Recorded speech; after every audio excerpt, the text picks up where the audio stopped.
Hello everyone! Let's join us for 24 hours in Brunei, Ramadan edition with Yusra Kaishan and Afifa. We finally arrived in Brunei and we were welcomed by Erdina, our mutual Bruneian friend.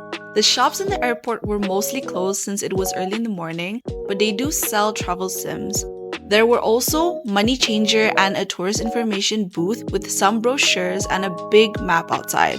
There's also a taxi booth, but there wasn't anyone there. However, they do offer a city tour for $35 an hour. Other than taxi, there is also public bus, car rental, as well as DART services available. But we're so lucky to have Erdina driving us. We're now heading towards the capital city, Bandar Seri Begawan, to go for a river cruise. And on the way there, we saw the famous Soas Mosque, which we will be praying there later. Before going on the river cruise, Erdina parked at the waterfront, which uses smart parking system, which costs us only $2 per entry during the weekends. And we're finally here. Here's us struggling to get on that boat, but eventually we settled down and was ready and excited for the journey ahead. This is the first bridge in Brunei that connects Sungai Kebun to the city area. And this is the Mangrove Paradise Resort, which offers villas and chalets. We can finally see the Soas Bridge, which is the longest bridge in Southeast Asia.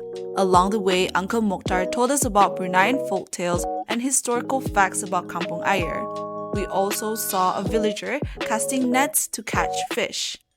This is Pulau Perambang, where we can see the land area with villagers, cars, and motorcycles. An old petrol station caught our attention, which apparently closed down after the owner passed away. Then we also saw mosques, police station, fire station, and schools on the water village. The river cruise ride took us around 2 hours for $10 per person, which honestly was such a steal. It was a bumpy start, but we eventually got used to it. It was nice to have a breezy ride on a hot day, which took our minds off our stomach. Sadly, that was an end to our boat ride. Thank you, Uncle Mokhtar. Next, we saw an old cinema, colorful buildings, and a beautiful wall mural. Our next destination is Balai Khazanah. From the outside, it felt like we were transported to another country. We were told to wear appropriate clothing and cameras were not allowed in the gallery. The interior was just as mesmerizing as the outside of the building. I was given a rope at the locker room after we put our belongings, and it took us around an hour to look around the Sultan's personal collections. We're now heading to Stadium Bazaar for iftar.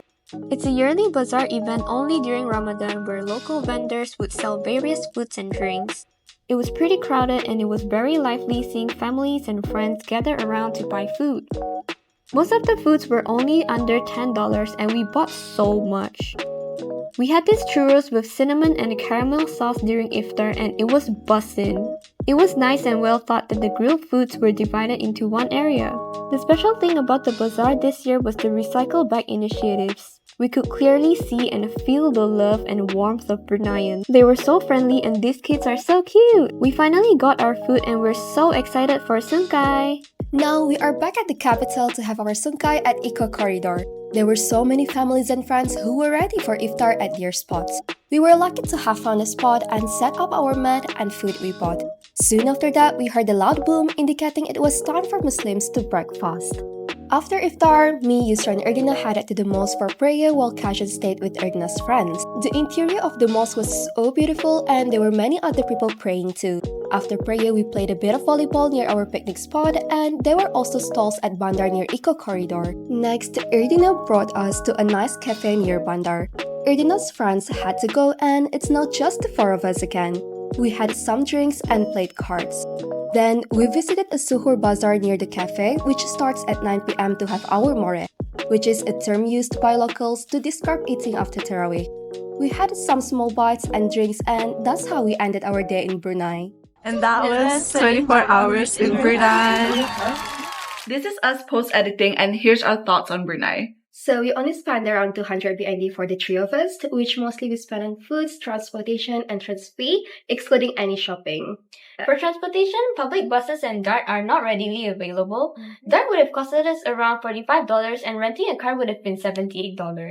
Erdina driving us around allowed us to save on transportation. Without interacting with locals, I believe that tourists would not be able to fully experience Brunei. That's all!